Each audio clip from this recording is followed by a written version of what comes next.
Hey guys, how's it going? Welcome to another episode. We just left Fun West Sports. I had a great night with Rob, the owner, and we ended up hanging out in his garage shop. He set up a little table. We had some Vietnamese and some bourbon on the rocks, and we just sort of talked about life, the universe, and everything. It was a great visit. It's really nice to introduce myself to these shops and meet all the people that ride together.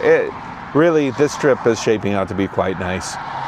Anyways, we're on the road now. We're headed south towards Idaho, where we're going to do the TaterTOT Rally, which is a pretty big rally for people that ride on three wheels. I'm excited. I've heard about it many years. A lot of my friends have gone, but I've always sort of missed it because I've either been in China or I've been in Detroit, and driving all the way out here for a week of riding is just never really made sense. But now that I built it into the tour, we're going to go there. So we got a driving a couple of days, and it's not just driving though. So what we're doing now is we're driving towards a city called Banff, which is famous for being picturesque and beautiful and a little bit overly touristic apparently these days.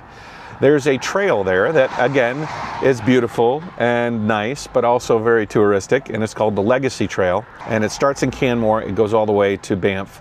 And so there's a parking lot where I can get on the trailhead, we'll park there, we'll ride that trail, we'll take the trike, we'll have some fun. It's beautiful surroundings around me, so that's basically why it's so popular. Is it's a beautiful ride with train tracks on one side, highway on the other, the trail in the middle, and then you're basically surrounded by mountains on both sides, and it takes you all the way to Banff. So we're going to do that, and that should be a fun trail. After that, I think it's about 30-40 kilometers. We're just going to go up the thing and then back, put the trike back on the van, and then we're going to drive a real beautiful drive, but we're going to drive all the way to the hometown of Granden and Myra, who you met yesterday if you watched yesterday's ride at Fun West Sports. And they're like AZUB riders and AZUB ambassadors and AZUB storytellers. And they live in a city between where I'm at right now and where I want to be in Idaho for TOT. So they'll be our last stop before we leave Canada and head back into the States. And we'll probably spend the night there. Next day we'll get up and we'll continue on towards Idaho. But I'm in a lot of traffic here. There's a lot of traffic. I think we're passing it up right now. It's been a stop for it's added an extra 15-20 minutes onto this whole thing. But look at that view. Not so bad to have some traffic if it's a beautiful ride like that. Yeah, these guys are sweeping up some debris. There's probably an oil spill. Looks like everything's been moved out, but they still have to clean it off. Yeah, they're spraying too. Yeah.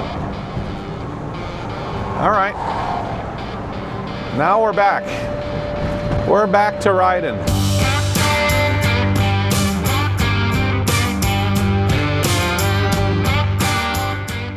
Parking here was a little difficult. It is a popular trail, but it's also like a rest stop for the highway. So there's probably a lot of people pulling off the highway. It's a beautiful spot to stop. So anyways, I almost parked in one spot, and I tell you what, if I would have won one more inch, I would have rammed my trike in some Mercedes, and it would have been a really bad day. So I decided to give that up and go for a better parking spot. It's big, but at least I could hang the ass over the back end into the woody area. I'm not gonna worry about getting in somebody's way.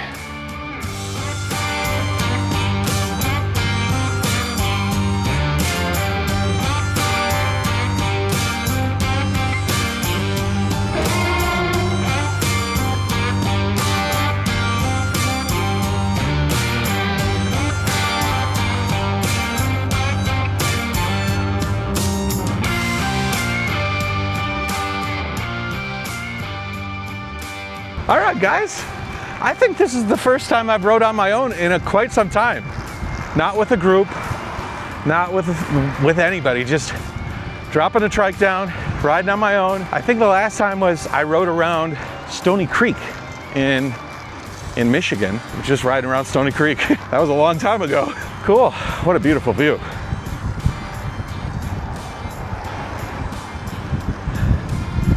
We're basically in a valley that extends up, and it goes on and on until we get to Banff. Going this way, there's a slight incline almost all the way, slight incline. And so when you turn around and go back, it's a slight decline, which is very nice. That's kind of neat. Training for cross-country skiing on rollerblades. It's pretty cool.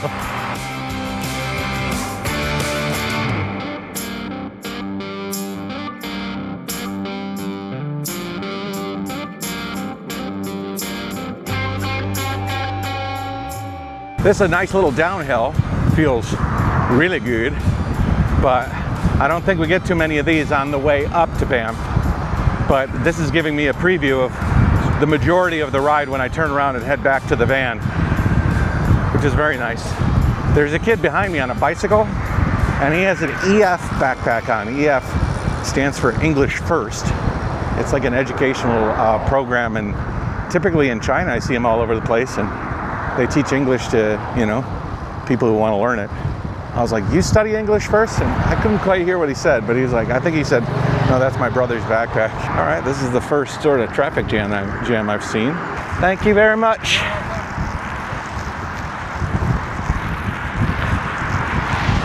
On your left, passing by.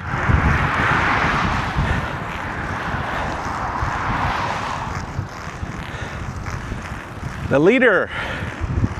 Wow, that view is amazing. I just wish the highway wasn't there. It'd feel way more intimate. I've worked many jobs in my life, and one of them, I've told this story before, but I've got 1,700, 2,000 videos on this channel. Chances are, many of you haven't heard it. Look at that view while I tell the story. Oh boy, that's a gorgeous one. But I saw in the paper when I was a teenager, I don't know, one of my first few jobs. I've had like 65 jobs in my life, but one of them I saw in the paper, it was like make $10 an hour, $12 an hour, which was good at the time, and it was mowing lawns.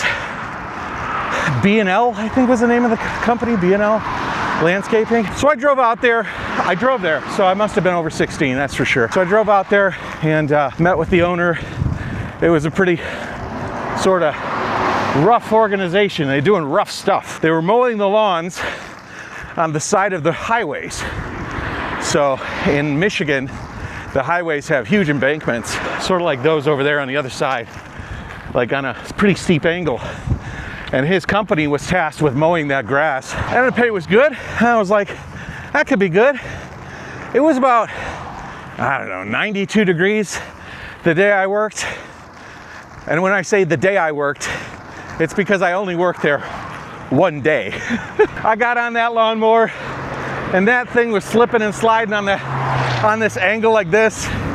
And the seat that you sat on had a rocker in it, so you were sitting up straight, but that lawnmower was on a dastardly angle. On the other side of that lawnmower was a highway like this, you know, big vehicles. like right there, right on the other side of the non-existent wall. You could just slide right into the traffic. So I was mowing, and I was like, okay, I think I could do this. I'm mowing the lawns, and I start running over like pint bottles of rum and garbage and metal parts and all sorts of stuff. And it's just getting flung into the highway. And I'm gritting my teeth like, I feel like I'm gonna murder somebody. I don't wanna be responsible for that. It was also 92 degrees, super hot. You're sitting on that mower for 8 hours, 10 hours, up and down, tearing all sorts of stuff up. I was like, I can't do this. This is a stressful job. I feel like an air traffic controller stress, you know? Lives are in my hands. If I shoot a shard of glass out, it goes through the car and the highway. So I went and finished my day, walked up to the boss, and this guy was grummy, you know? He was a hard-working fella. And I came up to him and I said, sir, you can pay me for the day, but I ain't coming back. And he cut me a check that moment, and he said, see you later, punk. And I said, see you later. Some of them you just gotta realize that it ain't gonna work and pull out before, you know, you get invested in a job, and all of a sudden I'm like him, all gruff and hardened, putting people's lives in danger every day as I mow the lawn. I saw the road where that went. I didn't like the end of that road. Some interesting features here on the other side of the road, like cliffs, but they almost look like sand. Like you could rake them down if you wanted to. Interesting.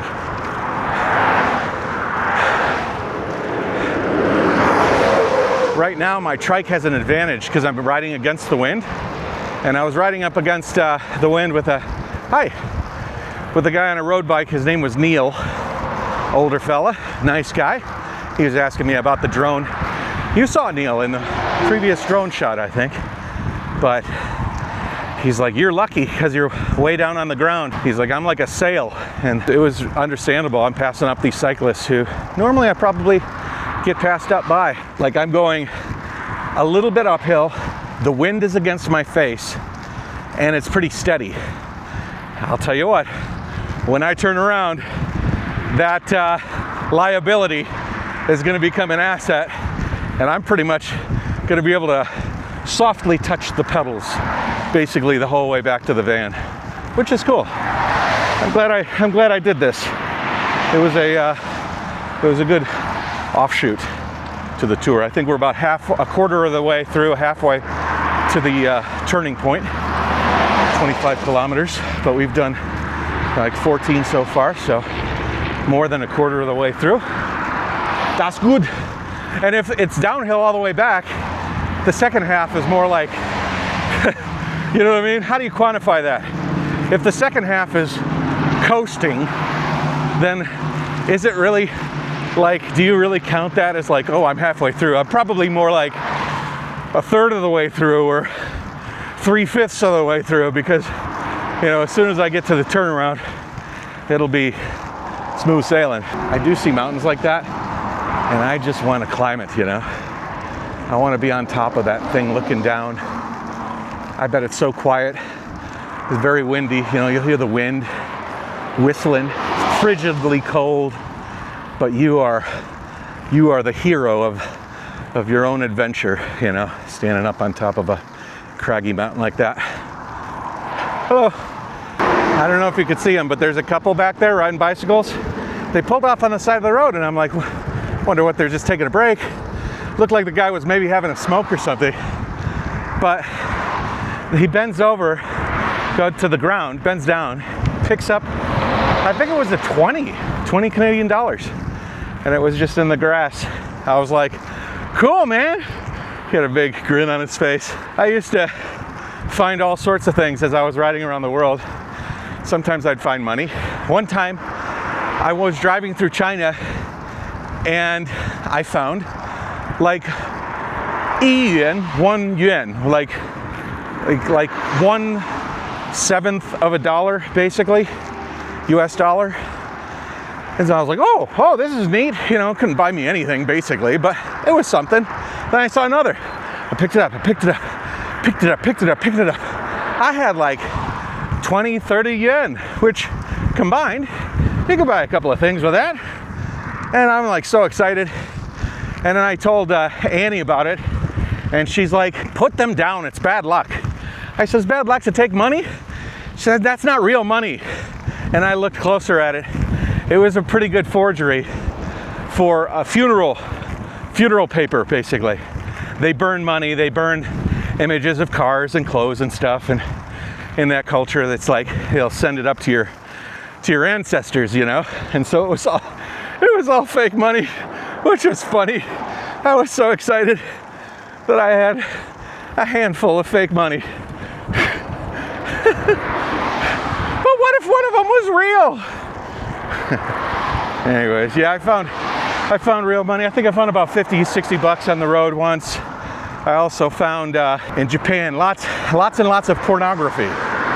Japanese people feel, well, they have many ways to exercise their sexuality, but there's a lot of shame involved, especially with family and stuff like that. And what I think was happening was people were buying printed pornography, and then they'd read it, get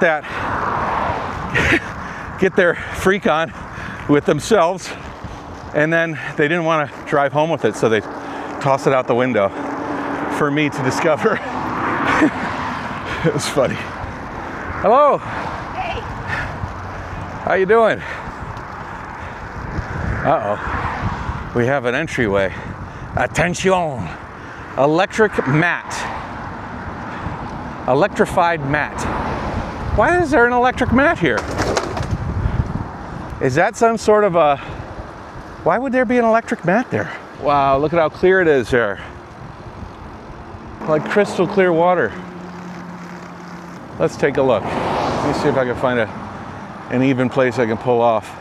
I bet I know what that electrified thing is for. I bet that electrified mat is for wildlife, so they can't step out onto the road, and it keeps them safe, which is very cool and a very nice thing to do. All right, we're gonna pull off here and take a look at the water. Look at how clear the water is. That is amazing. Look at that. Wow, that's beautiful. So nice.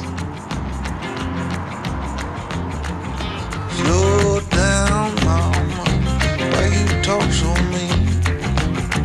Good Lord, Nashville, it ain't what it seems. Got nice clothes, late night shows, boogie down at the bar, fiddle tunes and homemade booze, but it always goes too far. Shooting pool, crack a jack, take off now and don't look back, but hey, don't you wanna play?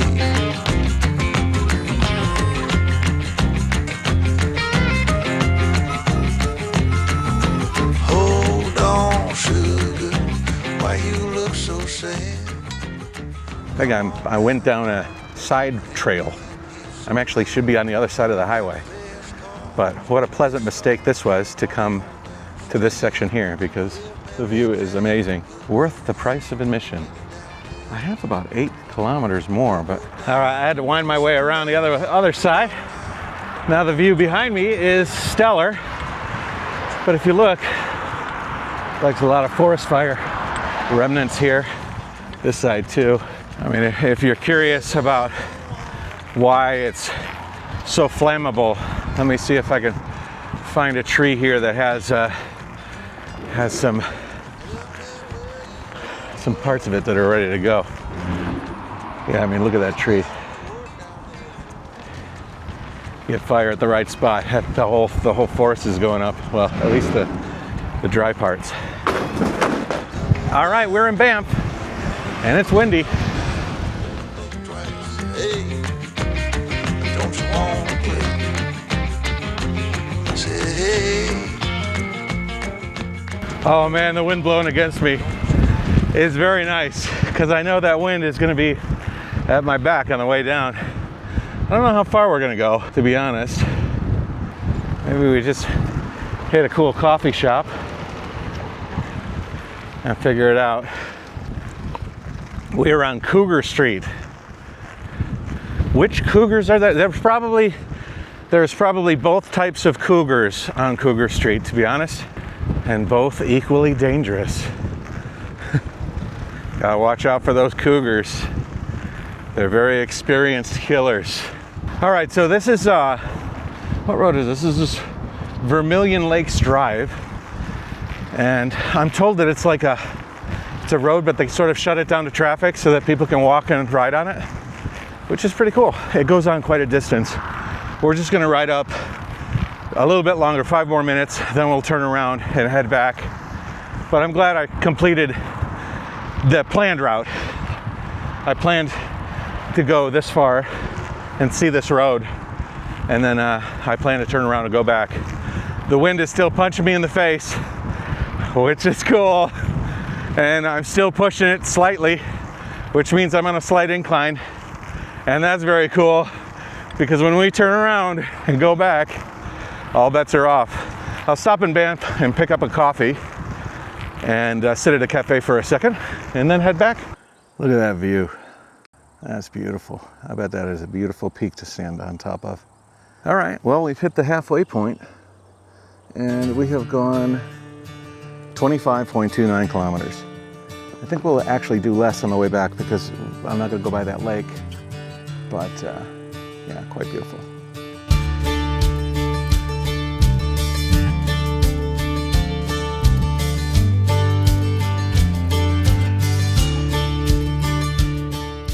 The trees are sort of blocking the wind, but I'm sure as soon as I get some open road, I'll feel the rush. There's a whole bunch of like paths that go off into the woods here. I'm a little jealous of those single track mountain bike cyclists. And there's some limitations to the trike, and the width of the wheelbase does lend itself to a few restrictions. I don't mind. I'm sitting in an easy chair, riding through the mountainous landscape. Could be worse. Gotta have the obligatory Banff in front of the Banff sign.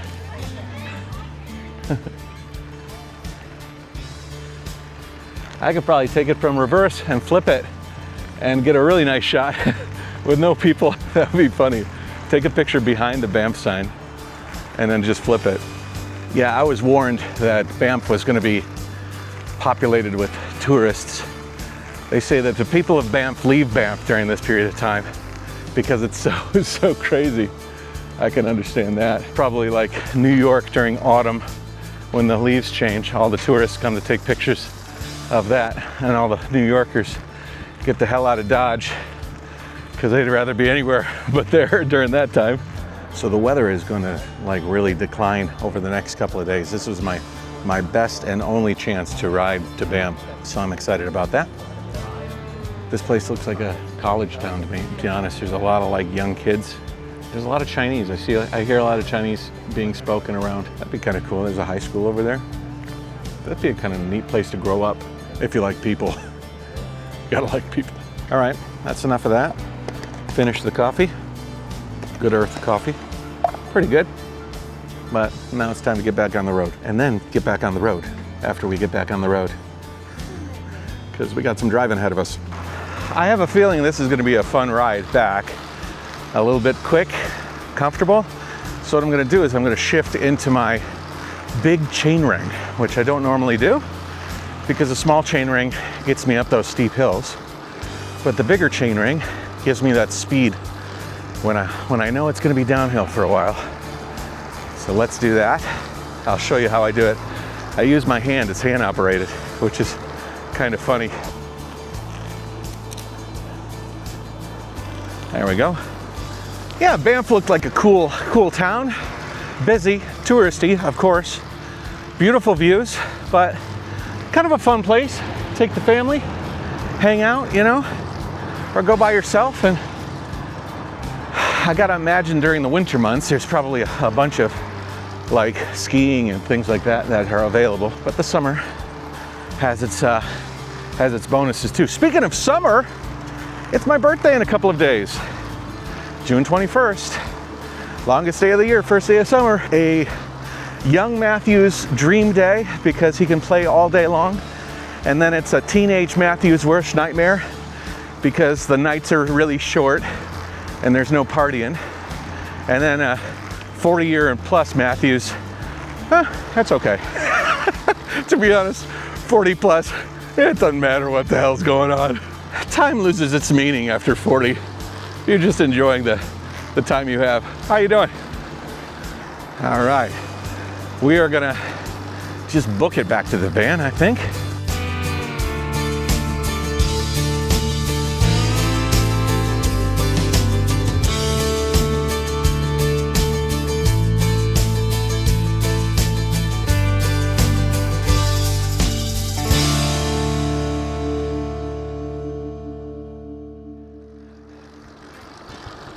How do you like that view? Growing up in a region that didn't really have a lot of mountains or hills, like it's pretty cool to come to a place like this and just see the effects of geology.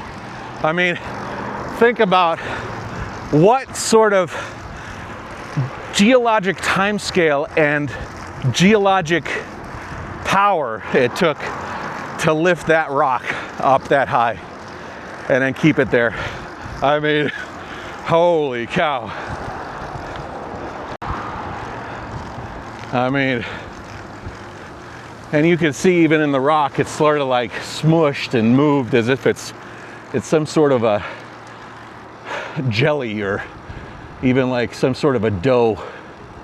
But no, that stuff's, you know, solid stone. Not even like sandstone, like solid stone. There he is. How's it going? Oh, great. What did you think? It was great. Yeah, great Yeah. Tuesday. Did you stop for a coffee or anything? Yeah, we had a donut and a coffee. This is my friend Jim here, man. Hey, Jim. How's it going? Good. On the flats, bike more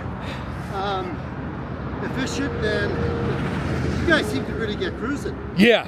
I was trying to catch up. There was a trike in front of you, wasn't I there? tried to catch him too, but no way. Yeah, he was too fast. Yeah. Yeah. I got some great drone footage too, man. So nice. Yeah. Really beautiful. Yeah, so those guys behind me, that's Neil and his buddy. We passed them up on the way down, and now we're seeing them again on the way up. And we're sort of bouncing around. If I can, whew, look at that view. Oh boy. Holy moly.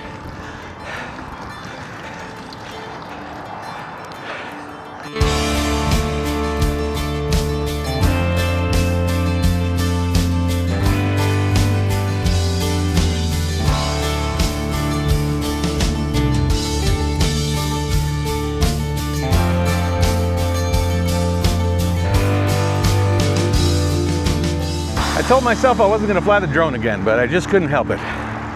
All those pine trees sitting there in that valley. You had to take a flight over it. It's too damn beautiful. All right, so now, pedal to the metal. You've been doing a good clip, honestly. Just stopping to talk to Neil and taking off and landing the drone. Certainly going quicker back than up to Banff.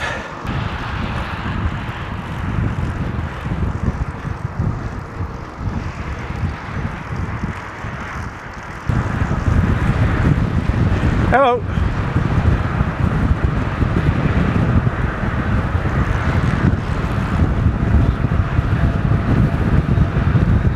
I love this. Oh.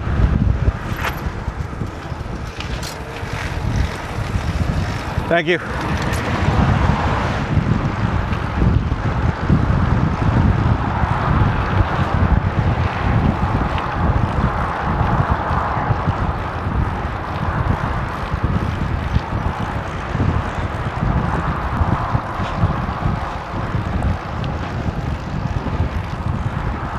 Thank you. Please visit again. All those Canadians are so polite. All right, guys, that was really nice. Solo tour, dropped the trike off, rode a beautiful ride both ways, got some great views, talked to some people. That was my ideal. That was honestly how I thought owning this van was going to enhance a cycling lifestyle. That's the way it would work. I just have to rinse and repeat what I did today every day. And I'll be fit as a fiddle and happy as a clam. So nice. So now we're headed to a city called Kimberley, and that's where Granden and Myra are. So we're probably going to arrive there around 7. We're going to just have a really nice drive. And if there's a really great view, I might pull off and fly around the van. But I don't know. I'm kind of all videoed out. That's the path right there on the side of the highway. That's where the Legacy Trail section is. We're basically going to drive the entire section of the Legacy Trail that I rode. Man, it is beautiful out there. Holy moly. I could pull off at any exit here, any side stop, and have an incredible hike, incredible experience. We got to get to Kimberley though, and we had a nice bike ride. In fact, we were in the sun, so much so that I was driving a little bit back, and I closed my eyes and I nodded off. I woke up and I drifted onto the shoulder, and it sort of scared the shit out of me. So I pulled off at the closest rest stop and I laid in the back of the van for 30 minutes so I could kind of get my wits back about me and get back on the road. I had a bunch of coffee and stuff too. I nodded off. I was in dream world for a split second, and it was quite scary. I had fallen asleep at the wheel once before when I was like a teenager. I was trying to drive from Detroit all the way to Florida in one go, and I had all my stuff in the back of the pickup truck. I was in the panhandle of Florida. I nodded off, and then I almost wrecked. Luckily, no one was there, but I spun out. I was really lucky that nothing really bad happened. But anyways, this is an interesting road. So I'm on 93. I'm off of the big highway, and it said that there's no cell signal for the next 105 kilometers. There's no gas station for the next 105 kilometers. It's an avalanche area. Don't feed the bears. I have it like lots of don't feed the wildlife. Watch out for crossing deer. I did see a deer on the side of the road, and he looked at me like, "What are you gonna do about it?" It looked at me in the car like, "Woo."